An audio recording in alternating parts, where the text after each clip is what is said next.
नमस्ते। तो जितने लोग तक ये वीडियो पहुँचे ना, कृपया पूरी देख लीजिएगा। नमस्ते। हमारा नाम है मुकुंद मिश्रा। हम मुंबई के आईसीएसटी कॉलेज के इंजीनियरिंग के दूसरे साल में हैं। यहाँ पर पनवेल में एज ए पेइंग गेस्ट रहते हैं। और मतलब ये हमारे ज़िंदगी का फर्स्ट वीडियो है। मतलब 19 बार रीटेक दे चुके हैं, ज़रा कॉन्फिडेंस ला रहे थे। वैसे हम यूपी से हैं। यूपी के जौनपुर ज़िले में हमारा गांव है। और हमारे पिताजी मनोहर लाल मिश्रा हमारे गांव की पाठशाला के हेडमास्टर, मतलब गांव के सबसे पढ़े लिखे आदमी। अब हमारे पिताजी ना हमें भी खुद की तरह ऐसा पढ़ा लिखा नवाब बनाना चाहते थे, इसलिए यहाँ भेज दिए। अब बचपन में ना हम फैन देखकर बोले थे कि बड़े होकर हम मशीन बनाएंगे। अब साला छोटे बच्चे को थोड़ी पता होता है कि उसको सिर्फ मशीन बनाने के लिए MIT, VIT, BITSAT, JEE main, JEE advance ये सब देना पड़ता है। अब छोटा बच्चा था, गलती से बोल दिया। अब उसी गलती की सज़ा हम रोज़ ही काट रहे हैं। उसके बाद ना हमारे पिताजी हमको रोज़ सुबह कहते, उठ जाओ हमारे मैकेनिकल इंजीनियर, हमें गांव का कल बदलना है। पूरे गांव में ढिंडोरा पिटवा दिए थे कि हमारा बच्चा इस गांव का फर्स्ट इंजीनियर बनेगा।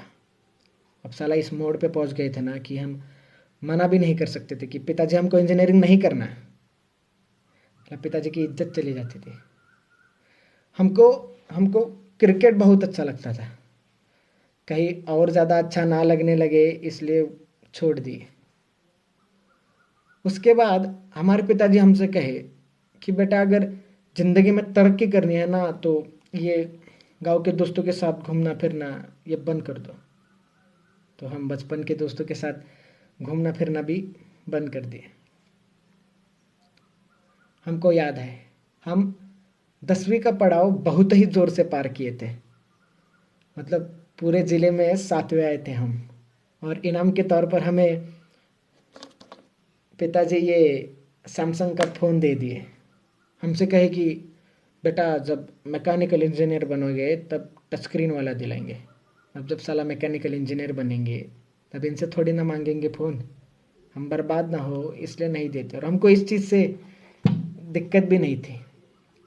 अब हमारे गांव की पाठशाला में एक ही कंप्यूटर है, उसमें हम पढ़ाई के बहाने FB अकाउंट बनाए थे जिसको हम इस्तेमाल ही नहीं किए। अब साला हमारे पिताजी का ना बहुत इच्छा था कि हम बम्बई के बड़े इंजीनियरिंग कॉलेज में पढ़े। तो हमको यहाँ फट से भेज दिए। तो हम भी खुद के ही खिलाफ यहाँ आ गए। माँ, बहन, खेत, हमारी पाठशाला, दोस्त जिनको अलविदा भी नहीं भूल सके, हम सबको छोड़ के यहाँ आ गए। वैसे ये बम्बई शहर ना बहुत खूबसूरत है, बहुत खूबसूरत है। मतलब ज़्यादा घूमे नहीं है लेकिन सुना बहुत है। और हम जैसे जो बाहर के लोग आते हैं ना उनको बम्बई और नवी मुंबई ये सेम ही चीज़ लगता है, लेकिन यहाँ के पता चलता है कि भैया ये दोनों दुनिया ही अलग है। अब जब हम एडमिशन्स के लिए आए थे ना कॉलेज, तो ऐसा ऊंची इमारतें, ऐसा बड़ा प्लेग्राउंड, ऐसा अंदर होटल होटल कैंटीन कैंटीन देख के ऐसा मतलब पागल हो गए थे। अब हमारे बैच में ना एक 80 स्टूडेंट्स हैं, हम अकेले ही यूपी से हैं। अब हमारे पिताजी हमको सब सिखाए, लेकिन साला दोस्त बनाना नहीं सिखाए और लोगों से बात करना नहीं सिखाए। तो हम अकेले ही थे।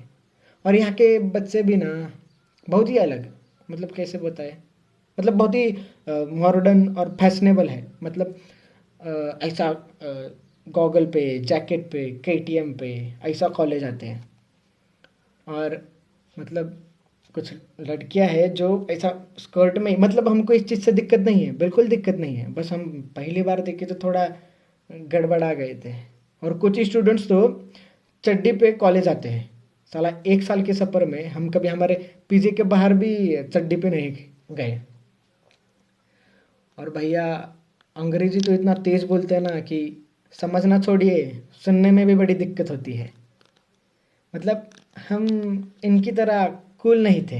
हम ना सिगरेट पीते, ना दारू पीते, ना नशे करते, ना कोई गर्लफ्रेंड के चक्कर में थे।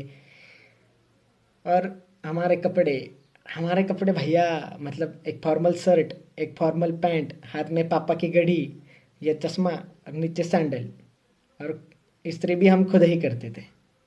और बाल अभी बढ़ाए बाल, वरना पूरा मिलिट्री कट रखे थे। वो बाजू वाला चिंटू है ना, हमको मतलब बाल देख के यही उम्र में अंकल बुलाता है।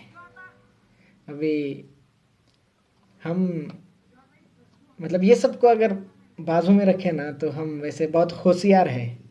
मतलब खुद की तारीफ नहीं करेंगे, लेकिन हमारे कुछ उसूल है, जैसे कि हम बंक नहीं करेंगे, असाइनमेंट्स टाइम पे देंगे, जो भी है ईमानदारी से करेंगे।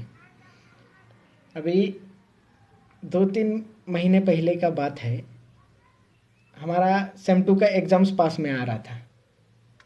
तो धीरे धीरे सब हमारे साथ ऐसा ही हाय बाय बोलने लगे, हमारे साथ बात करने लगे, हमारे मतलब फर्स्ट बेंच में बाजू में बैठने लगे। हमको बोले कि हमको मतलब कैंटीन घुमाए, हमको प्लेग्राउंड घुमाए, हमको मॉल घुमाए, हमको चीज़ फ्रैंकी, सैंडविच, मतलब बहुत नाम याद नहीं आ रहे, लेकिन बहुत बहुत कुछ खिलाए। और हम उनको मतलब जितने भी पढ़ाए उसके नोट्स देते, फिर उनको लाइब्रेरी में लेक्चर देते। और मतलब साला इतना कॉन्फिडेंट हम कभी ज़िंदगी में फील नहीं किए थे। और हमको हमको ना मतलब लड़की लोग भी नंबर शेयर करने लगी, तो हम थोड़ा गड़बड़ा जाते थे उधर। मतलब अचानक इतना सारा आ गया ना कि हम पागल हो गए थे। मतलब बहुत ही खुश थे हम, मतलब हमारे ज़िंदगी का ना ये बेस्ट पीरियड कह सकते हैं। अभी हमारा ना ये वॉचमैन है ना जो नीचे, उनका यही फ़ोन पे हम वीडियो बना रहे हैं। तो उनका एंड्रॉयड फ़ोन है और उनको चलाने नहीं आता है, तो हम उन पे हमको दे देते हैं फ़ोन। तो उनके फ़ोन पे ऐप भी खोल के हम सबको फ्रेंड भी बना लिए। तो हमारा ना 2 पेपर अच्छे से हो गए, हम धम धम सबको पेपर दिखाए, सबको आंसर्स बताए। तो क्या हुआ ना कि ये कोरोना की वजह से जो बाकी का पेपर था वो कैंसिल हो गया। तो उसके बाद ना जैसा कोरोना हुआ, लॉकडाउन हुआ तो सब अपने अपने घर में। तो हमको सारा सबका टेक्स्ट आना बंद, ना हमको किसी का कॉल आता। अगर हम सामने से भी करें तो भी कोई उठाता नहीं या कोई रिस्पॉन्ड नहीं करता। हमको एक एक लड़की का मैसेज आया था कि thank you Mukund for your help, means a lot. तो हम कहे कि you are welcome, how are you. तो उसका भी रिप्लाई नहीं आया। हम सोचे कि हम ऐसा क्या कर दिए, कुछ गलत बोल दिए क्या किसी को। अभी तो हम सोचे कि साला हम कूल बनने के लिए ना फेसबुक पर मीम्स सबको शेयर करते हैं, तो सबका रिएक्शन तो आएगा। लेकिन उधर भी कोई किसी का रिएक्शन नहीं आया। मतलब हम बहुत कोशिश कर रहे थे बात करने का। हम मतलब अभी एक अकेला इंसान घर में पढ़ेगा भी कितना। हम ना गेम खेल सकते थे, ना पिक्चर देख सकते थे, ना किसी से मतलब घूमने के लिए बाहर जा सकते थे। हम बहुत सोने लगे थे, हम बहुत चिड़चिड़े हो गए थे, बीच में ही रोते थे, बीच में ही गुस्सा होते थे। हम ज़्यादा सोने लगे थे, मतलब हम हमारा काबू ही खुद से हट गया था। हम मतलब अभी देखिए ना, हम जो चीज़ ज़िंदगी में नहीं कहे वो पहली बार कर रहे हैं। जैसे कि हम पहली बार वीडियो बना रहे हैं। हम पिताजी को बोलने का भी कोशिश किए कि पिताजी हमको ठीक नहीं लग रहा है। हम मतलब थोड़े गुस्सा हो रहे, थोड़े ज़्यादा रो रहे, या हम बहुत अकेला महसूस कर रहे हैं। तो हमारे पिताजी हमसे कहे कि बेटा ये ज़िंदगी का मोड़ है, ये सबके साथ होता है, हमारे साथ हुआ, तुम्हारे दादाजी के साथ हुआ, ये आएगा और चला जाएगा। हमारे पिताजी समझने की कोशिश ही नहीं की कि हम क्या कहना चाह रहे थे। अब हम ना एंजाइटी और डिप्रेशन ये सब में विश्वास नहीं रखते थे।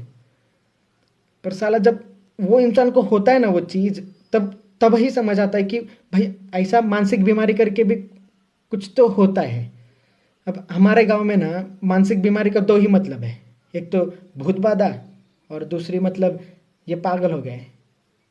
साला हम गुस्सा हमारे दादाजी से नहीं है, ना हम गुस्सा हमारे पिताजी से है। हम गुस्सा इस समाज से है, जो जब सर दुखता है तो हाथ में फट से डिस्प्रिन दे देता है, लेकिन साला जब दिमागी हालत ठीक ना हो तो मुंह ही फेर लेता है।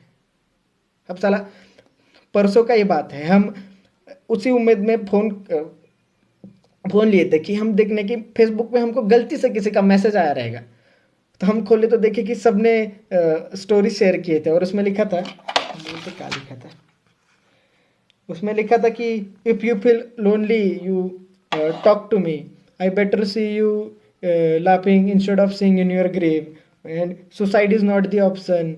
अब हम क्या बोले बे? और कितना गिरोगे बे तुम लोग? गए 1 महीने से हम बात करने की कोशिश कर रहे हैं कि हमसे कोई बात करो, हमारा फोन उठाओ, हमसे हम तरस रहे थे कि हम हमारी सुनो मत, लेकिन हमसे बात तो करो, हमको तो जानो कि हमको क्या हो रहा है।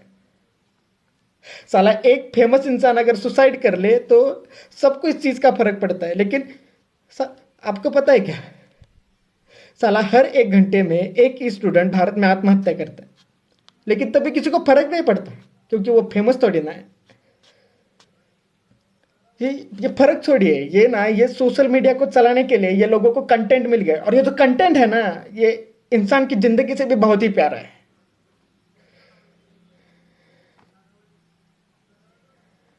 अभी 2-3 हफ्ते और गए ना, किसी को कुछ फर्क नहीं पड़ेगा, का एंजाइटी और का डिप्रेशन। साला वो दर्द ही बहुत अलग होता है जब दर्द बांटने के लिए भी कोई नहीं होता। अब हम यही कहना चाहते हैं कि अगर ये सोशल मीडिया की दुनिया से निकले और आजू बाजू देखे कि लोग रुके आपसे आपसे बात करने के लिए तरस रहे अकेले, तो उनसे बात कीजिए, उनको ऐसा मुंह मत फेरिए। अगर ये बोलते वक्त हम किसी का दिल दुखाए रहेंगे तो माफ कर दीजिएगा, हमारा उद्देश्य नहीं था। हमको सुनने के लिए आपका बहुत सारा शुक्रिया, धन्यवाद।